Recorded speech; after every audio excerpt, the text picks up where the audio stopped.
20 anos praticamente de evolução da lei antimanicomial no Brasil, mas a gente teve durante esse tempo uma mudança no próprio panorama epidemiológico do sofrimento psíquico, dos transtornos mentais, da saúde mental no Brasil. Felizmente, a saúde mental passou a ter um novo olhar, um novo tipo de tratamento, um tratamento não encarcerador, um tratamento não asilar. Na discussão no Congresso, na negociação dessa lei, do que cuida dos direitos de transtorno mental, se esbarrou na discussão da medida de segurança. Primeiro, você não tinha recursos terapêuticos, sejam recursos psicoterápicos, terapia ocupacional, fonoaudiologia, fisioterapia e a parte farmacológica, além da própria psicologia. O médico me disse que eu tenho esquizofrenia. Aí não está resumindo muito, não?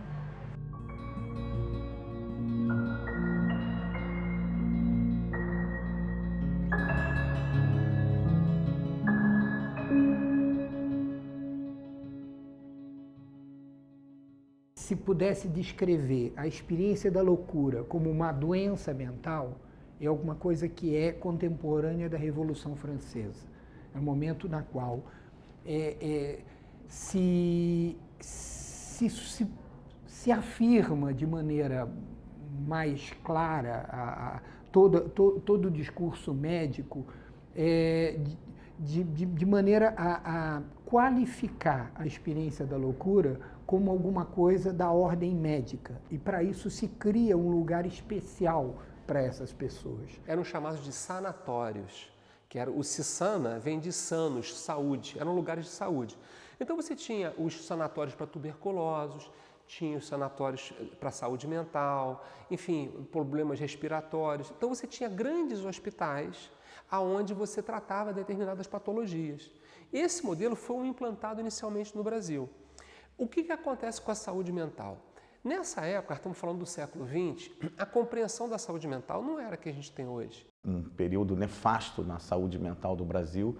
A gente tem um caso concreto que é o Hospital Colônia, né, em Barbacena, Minas Gerais, que inclusive a jornalista Daniela Arbex fez um estudo muito denso, um excelente livro, intitulado O Holocausto Brasileiro. Ele relata as atrocidades que ocorreram lá no Hospital Colônia, lá em Barbacena, né? E aproximadamente, um estudo que foi feito, relata-se que 60 mil pessoas morreram neste hospital. E ele perdurou aí até o início dos anos 90, salvo engano, 1993, e foi um assombro, inclusive para a comunidade internacional médica, né? Nesse hospital teve um psiquiatra italiano que visitou esse hospital e disse que nunca viu nada parecido.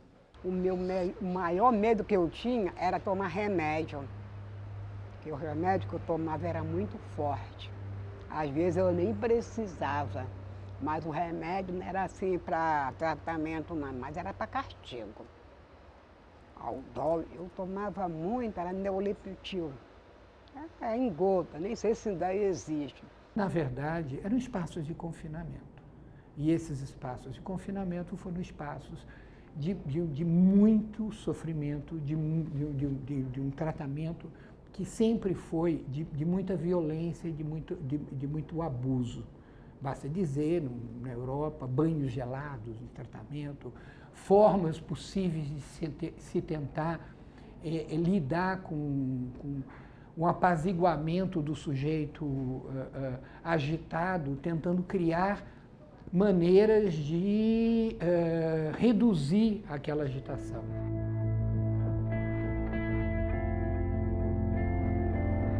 Com o advento da lei da reforma psiquiátrica, ou lei antimanicomial, como alguns conhecem, a lei 10.216 de 2001, felizmente a saúde mental passou a ter um novo olhar, um novo tipo de tratamento, né? Um tratamento não encarcerador, um tratamento não asilar, um tratamento mais humanitário e que vai ao encontro, né, de um princípio norteador da Constituição Federal, que é o princípio da dignidade da pessoa humana, né?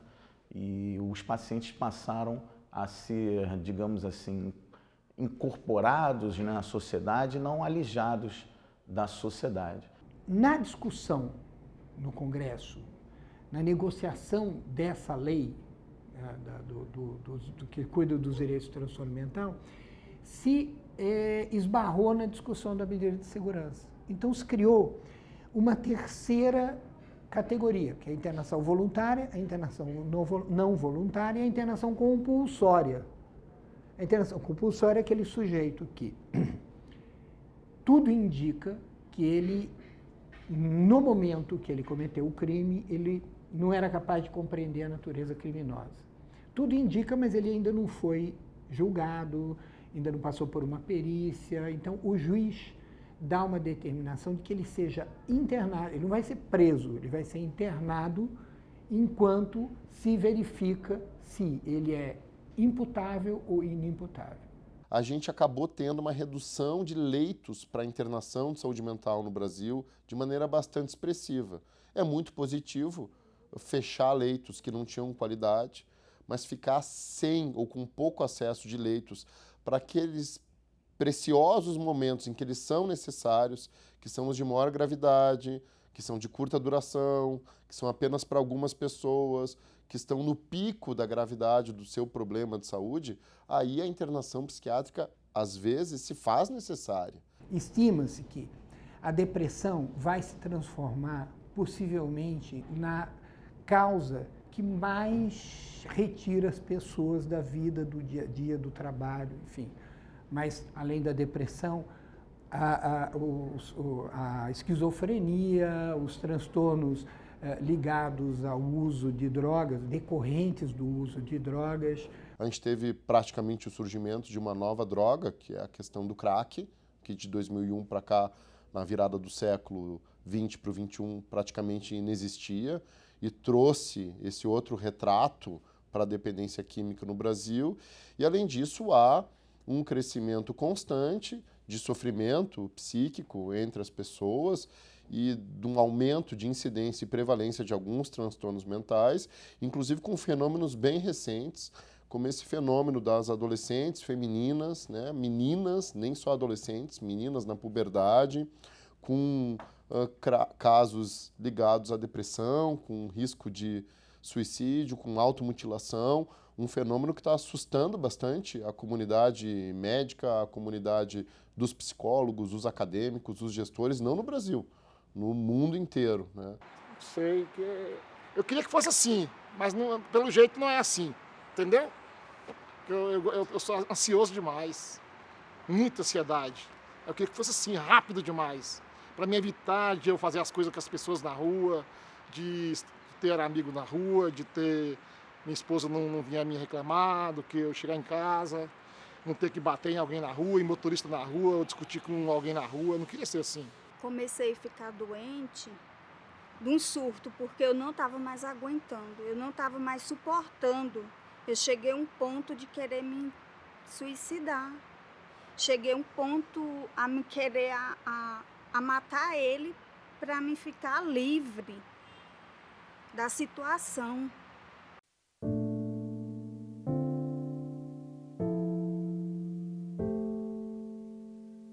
Eu nunca dei certo para estudo, né, para estudar esse negócio, mas eu sou um cara muito inteligente, demais, a minha mente é, para as coisas assim, sou demais da conta, sabe? Sou um cara super incrível, como é que pode ser. Aí eu fiquei, aí comecei e sempre ter essa violência toda minha, com as pessoas, qualquer briguinha, eu crio uma força imensa no colégio. Eu fui expulso do colégio milhões de vezes, eu bati em professor dentro do colégio, eu já fui expulso de colégio, eu não estudava não aguentava, não ficava, ninguém podia nem olhar pra minha cara, piscar o olho pra mim que eu já, entendeu? Fazendo um paralelo da saúde mental com o processo penal, nós temos a inimputabilidade, né? A inimputabilidade, a gente pode conceber a inimputabilidade como a impossibilidade de determinado indivíduo, né, de imputar, melhor dizendo, um crime a determinado indivíduo, né, por conta da ausência de discernimento desse indivíduo quando ele cometeu o delito, né, tipificado ali no Código Penal. E que tipos de inimputabilidade nós temos? Nós temos a inimputabilidade psiquiátrica e temos a inimputabilidade em decorrência de uso nocivo de entorpecentes, né, que podem, como os psiquiatras já fizeram diversos estudos e realmente chegaram à conclusão, melhor dizendo, que o uso nocivo de determinados entorpecentes pode levar à ausência de discernimento, ou como os peritos gostam, né, da seara de psiquiatria forense de dizer, né, a expressão que eles utilizam, pode levar à ausência de capacidade de autodeterminação. A minha vida era um furacão, um tsunami com ele, 19 anos. Mas ele tem aquele lado que ele fazia, mas ele se arrependia e chorava porque ele não queria ser assim. Foi aí que a tia dele descobriu o CAPS. O CAPS, ele não oferece internação, né, o acolhimento. Então, os usuários ficam aqui acolhidos, a portaria diz, né, que eles podem ficar 8 dias, né, direto. Em geral, o que a gente observa é que o tempo é muito menor do que um hospital psiquiátrico, porque a gente tem condição de estar intensivamente cuidando desse nosso usuário, né? Aqui eles não estão privados de liberdade, né? Não estão internados, nem privados de liberdade. Eu posso sair na hora que eu quero, eu vou no banco, coisa que eu tinha medo. Um pouquinho à toa, mas eu vou. Eu, por enquanto, ainda ando com pessoas que eu tenho medo de andar na rua sozinha. Isso aí é de mim, sabe? Claro, acontece tanto troço, né? Eu fico com medo. Mas, não, eu resolvo minhas coisas sozinha. Sabe o que eu gosto de fazer? É ir no restaurante, comer, olha, eu fico olhando assim, comendo coisas gostosas, que antigamente a comida era braba. Era fartura, mas não sabiam fazer. Então, o cuidado na crise também inclui o território, né? Eles podem sair, a gente consegue acompanhar mais a família, tá com eles numa intensidade maior, fazendo abordagens, né, do campo da atenção psicossocial, sem desconectá-lo do seu território, da sua vida diária, dos seus vínculos familiares. Eu fui para a casa dos meus familiares, 49 anos. Eu não conheci ninguém, eu chorei muito. Somos 8 irmãos. Tudo vivo.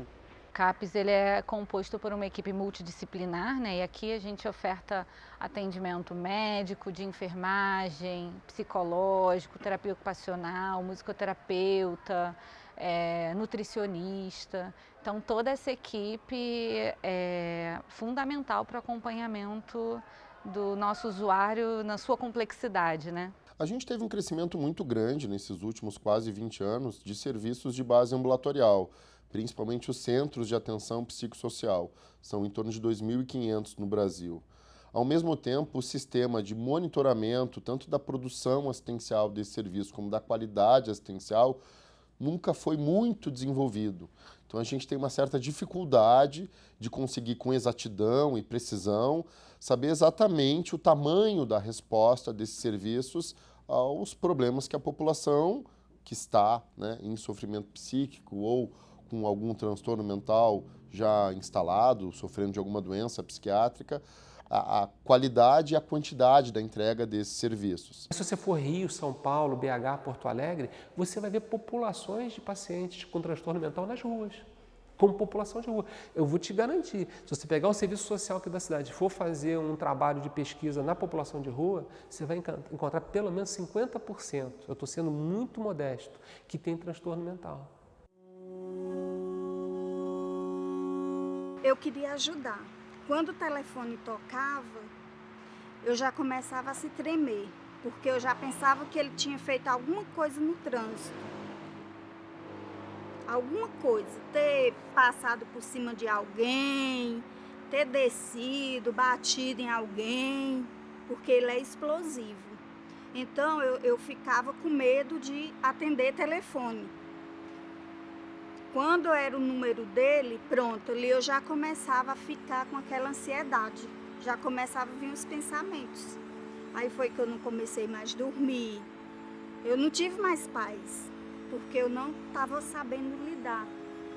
Aí, nessa vez que eu surtei, que ele me trouxe para cá, o CAPS me apoiou, me apoia até hoje. Esses rapazes que fizeram esse massacre em São Paulo, nos Estados Unidos, isso são quadros de transtorno mental, você não tem a dúvida disso. Um serial killer é uma pessoa com transtorno mental. Então você também tem graus diferenciados de transtorno mental. eu viro outra pessoa, eu não sei quem sou eu. Na hora, não sei quem sou eu. Não sei quem sou eu, não sei quem sou ninguém. Sei que eu quero pegar a pessoa e destruir. Eu penso só em maldades. Não tinha vontade de viver, não. Aí, quando eu dormia só tinha sonho. Sonhava. Eu sentia, enquanto eu estava dormindo, era sonhando direto. Depois que eu acordava, eu ficava assim, eu podia dormir mais. Eu podia ter dormido mais. Né? E aquela vontade de morrer. Porque eu não achava. Porque eu não tinha vontade de tomar banho, não tinha vontade de escovar os dentes, não tinha vontade de cortar as unhas, não tinha vontade de cortar o cabelo, não tinha vontade de barbear. Né? Aí, então a vida para mim já não existia mais. Aí eu pedi a Deus para mandar a morte para mim. Eu nunca pensei em suicídio não, porque eu sou cristão, né? Tenho fé em Deus. Né? Aí, mas a vontade de morrer era demais. Eu pedi a Deus para tirar a vida, para tirar a minha vida, né? O Bispo do Rosário, né, é uma figura icônica. Ele viveu aqui na colônia por cerca de quase 50 anos, ele foi um interno, né, e produziu uma imensa quantidade de obras, né, para poder apresentar para o dia do juízo final. Né. Então, hoje, ele é um dos artistas contemporâneos mais importantes do Brasil e reconhecido pelo IFAM como patrimônio brasileiro, né, artístico brasileiro. Ele é revelado em 1980, né, ele é descoberto por acaso, né, numa reportagem que se faz sobre a colônia, e os críticos de arte, né, começam a ver aquilo assim, nossa, que coisa incrível, que produção é essa que está acontecendo lá na colônia. Aí vem, né, principalmente vem o Frederico de Moraes, que era um crítico importante, vem conhecer a obra do Bispo, fica encantado, né, com a produção e com a qualidade da produção. Né? Eram bordados, eram objetos tridimensionais, uma variedade imensa de objetos, é isso que eu estou falando, cerca de 1000 obras, né?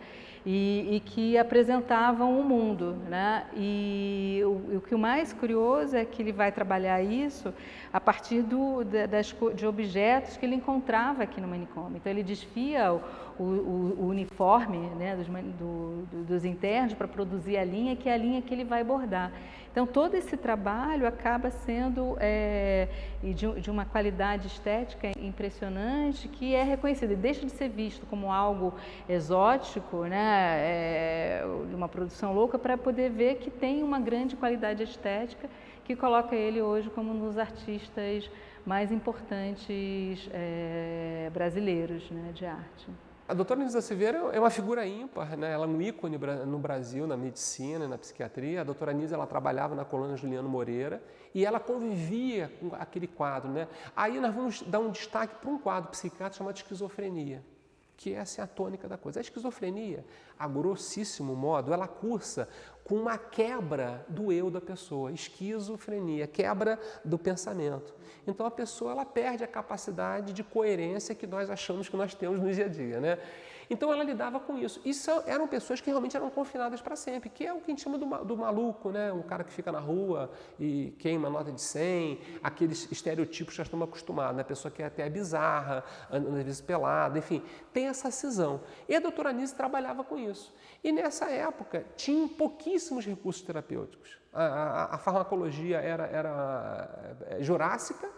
Você tinha a eletroconvulsoterapia como um tratamento que era feito sem critério, e isso causava uma certa indignação, porque mesmo uma aspirina você tem que saber indicar, né? Porque é uma aspirina que não faz mal, né? Então não havia muito critério. E a doutora Anísia ela se rebela contra esse modelo.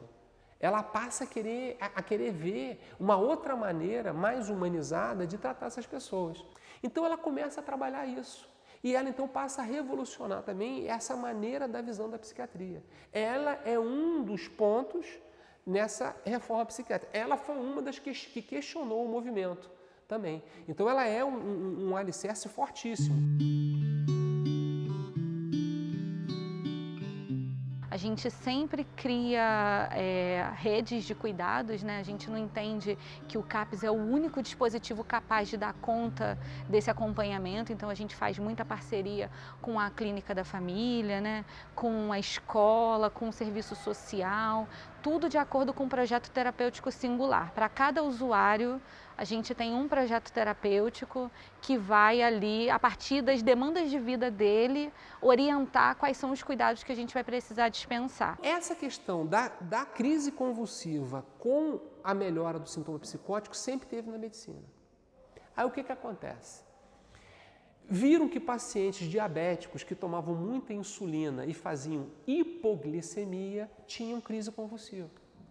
Foi o primeiro tratamento psicótico em hospital psiquiátrico, era insulinoterapia.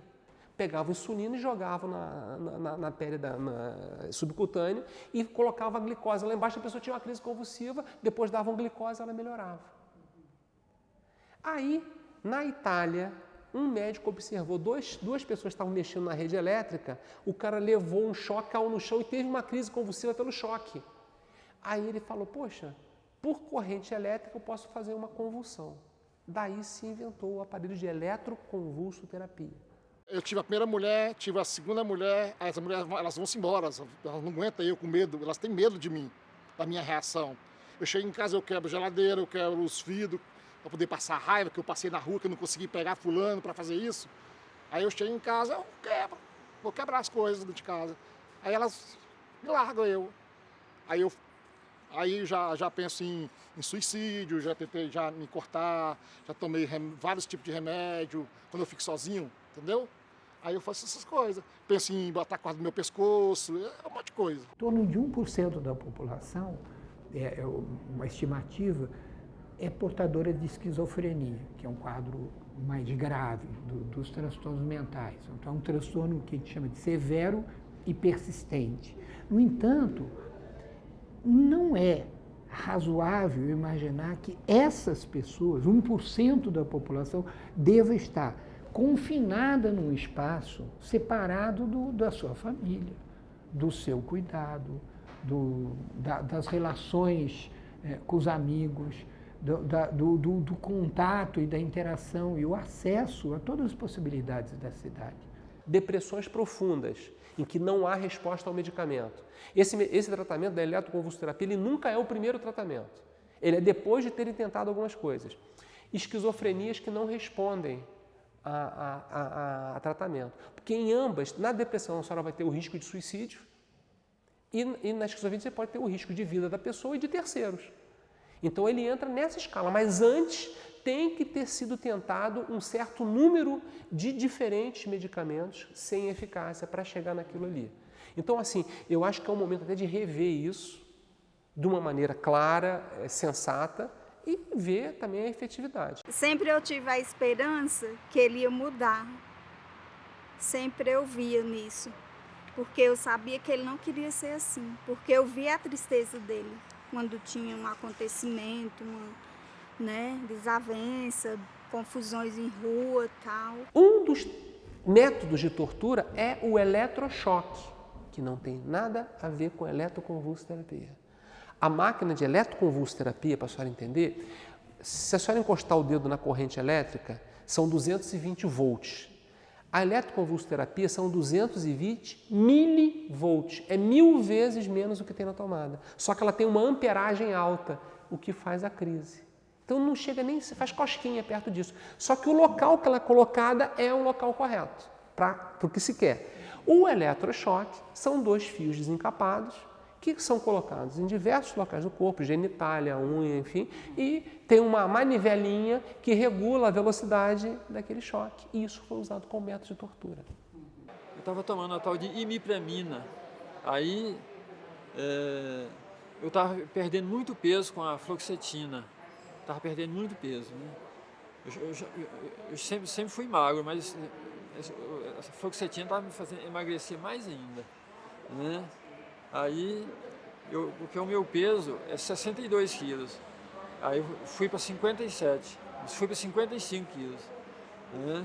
Aí a médica prescreveu amitriptilina para eu tomar, não, é imipramina, para eu tomar, né?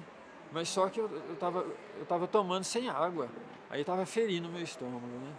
Aí, quando eu vim aqui para o CAPS, o doutor Juval falou, não, você tem que tomar com um copo bem grande de água. É impressionante, aquilo que é tão, pra gente é tão corriqueiro, né, para essas pessoas que perderam suas vidas por tantos anos em hospitais psiquiátricos, que a vida é extremamente parada, né, que você não tem escolha, que você fica anos e anos num registro de que tem a hora da comida, a hora do banho, que nada mais da sua subjetividade é olhado, eles perdem muito, né, e você vai vendo isso sendo retomado na residência terapêutica. Então, o simples trabalho de escolher o que vestir é um trabalho muito importante para essas pessoas, né?